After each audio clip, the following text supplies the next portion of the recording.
Muito obrigada. Eu penso que é esse bem viver que se espera do co-housing. Eu passava agora a palavra, não sei se alguém na assistência queira fazer perguntas à mesa.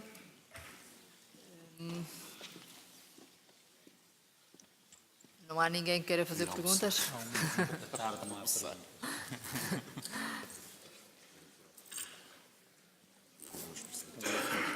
Temos ali uma pessoa. Já vão. Thanks. Hi. The question is in English, sorry. A lot of people here say that you don't have any co-housing in Portugal, but you all know so many things about co-housing. How is it possible? So I think there must be something in the genetic of the life of Portuguese people. So the last presentation, the previous presentation, I think all the presentation today talked a lot about the values of co-housing and the positive aspects. But on the other hand, yes, many people also say that there is no co-housing in the country. So I think it's interesting to see how is it possible. This is the kind of question.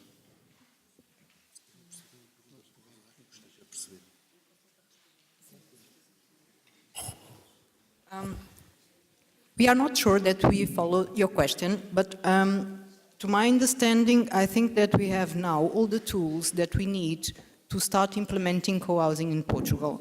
Our presentations, what do are just to sum up the knowledge up to now, and from now on I think it will be much easier to implement some or to support groups that want to start to live in co-housing. I guess that as we say in Portugal, we cannot start building the house from the roof.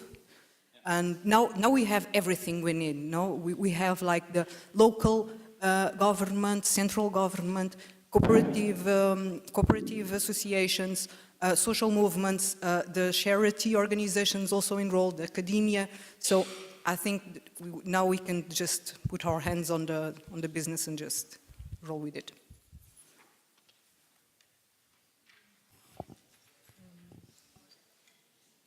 Há mais alguém que queira participar no debate?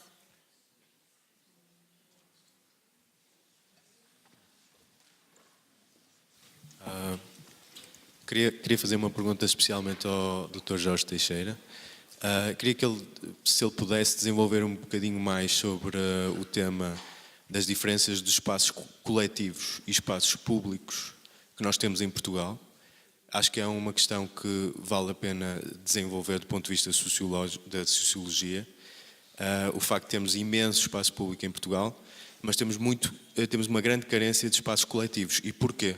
Não é? E se o co-housing nesse aspecto pode e deve resolver esse problema?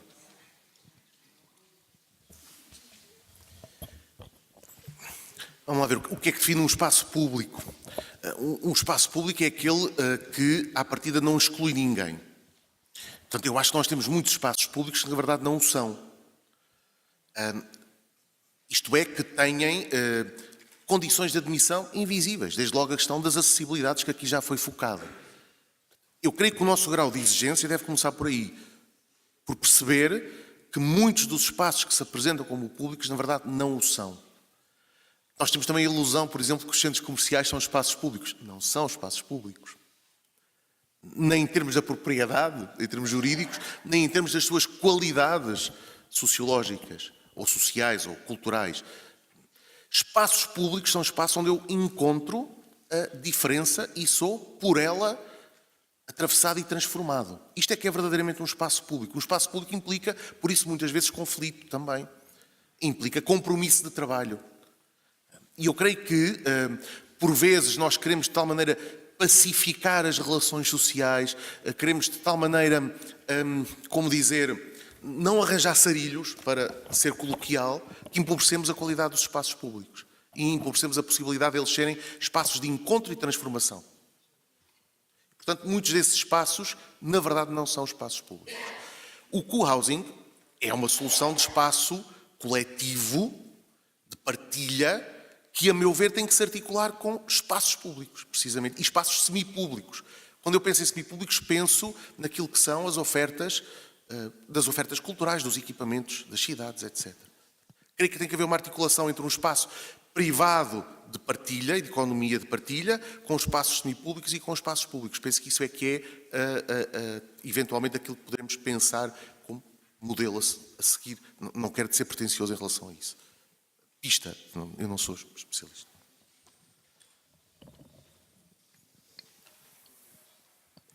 Obrigada. Não é propriamente uma pergunta, é mais uma reflexão e um comentário, e como eu acho que este momento zero e uma das funções da Acora é nós fazermos a discussão sobre o que é o co-housing e pegando um bocadinho aquilo, e foi na sequência da intervenção do João Miguel Teixeira Lopes que quis fazer este partilhar ou fazer esta reflexão, que é, depende de qual é o modelo, não é? Depende de qual é o modelo, quer dizer, depende de qual é o modelo de construção, um modelo coletivo, um modelo de propriedade e um modelo de gestão.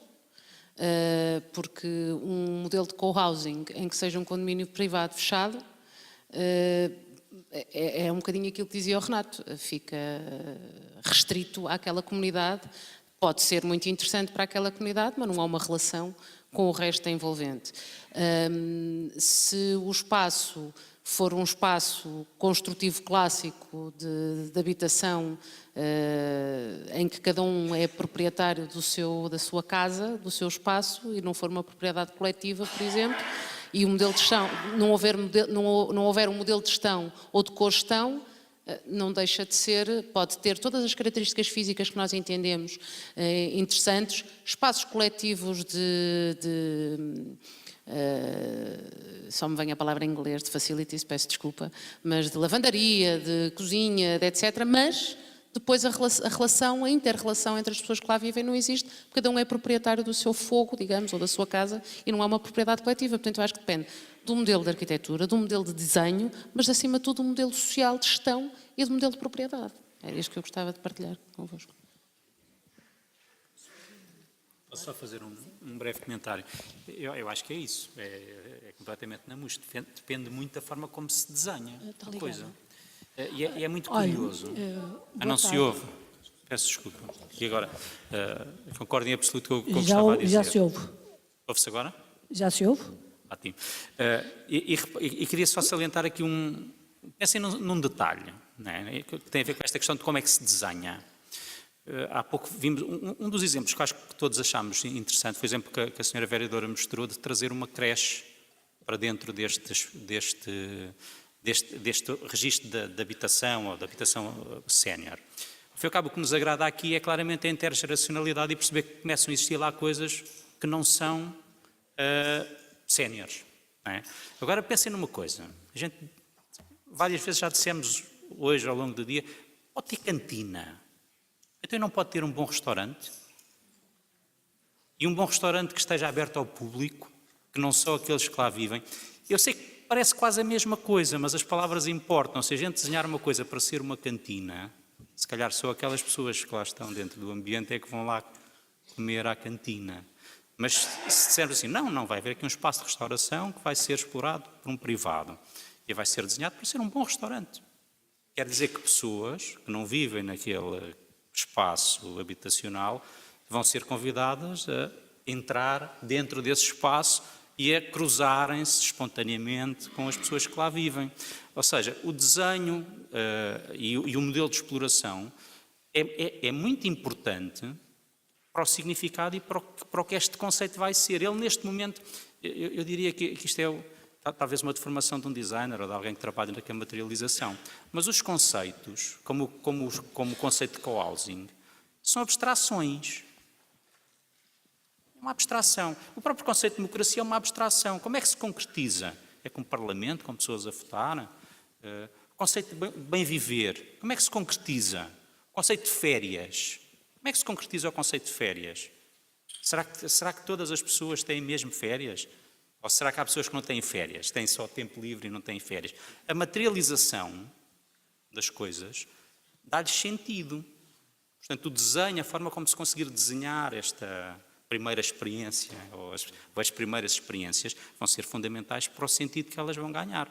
Da mesma maneira que vos digo as primeiras pessoas que desenharam os centros de dia, os lares, estavam também a tentar fazer coisas boas. Não estavam, nenhuma delas estava a dizer assim, não, vou desenhar aqui um depósito para ter uma série de pessoas idosas. O problema é como é que se desenha. E isso precisa de sensibilidade, de uma certa humildade, de tentar, correr o risco de tentar e de corrigir, por aí fora. Não é? Mas penso que é isso, concordo com tudo o que foi dito. Eu penso que ainda há ali uma pessoa que quer, mas antes de passar a Pronto, palavra, está-se a ouvir. o Pedro Ferreira quer fazer uma observação. É uma coisa rápida. Isto tem cursado várias perspectivas. Eu gostaria apenas de sublinhar duas coisas. A primeira é a ideia do co-housing como modelo social. Eu acho que aí o ponto é esse. Nós estamos a falar em novas maneiras de viver e criar maneiras alternativas de vida, sejam elas individuais. Isto é importante porque isto responde à questão do envelhecimento. Eu não vou ter muito tempo para falar sobre essa questão, mas eu acho que o co-housing insere-se numa lógica de preparação do envelhecimento, por várias razões que não vou entrar em pormenor. E temos que diferenciar este co-housing como modelo social daquilo que é uma política de habitação para o envelhecimento, que é outra linha que pode ser desenvolvida, mas que não entra necessariamente em conjugação com o co-housing. E nós continuamos a precisar de uma política de construção que pense a casa para todas as fases da vida e esteja preparada para mudar à medida que as pessoas mudam em função da idade. É aquilo que foi falado. E isto tem que ser aplicado na construção futura das casas, independentemente da ideia do co-housing. Portanto, agora, eu sublinharia apenas a grande ideia do co-housing como modelo social, que tem, evidentemente, articulações muito precisas e muito necessárias com o ambiente envolvente. Isto não são só edifícios, são articulações com o meio envolvente. E toda a cidade, e todo o movimento que agora se lança nas cidades, o Friendly Aging Cities, tem também a ver com estas ideias, com todo este movimento que, no fim e ao cabo, vai ao encontro de novas maneiras de viver a cidade e as nossas próprias vidas. E o co-housing está no meio delas. Muito obrigado. Então, obrigada.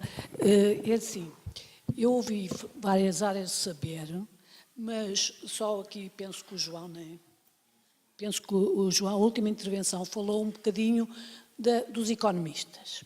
Ou seja, o co-housing é um viver sustentável em termos de economia de recursos, quer para as câmaras municipais que poderão, digamos, ou para as autarquias, que poderão fomentar e desenvolver o co-housing em classes desfavorecidas, e quer para a classe média, que também vai juntando economia de escala.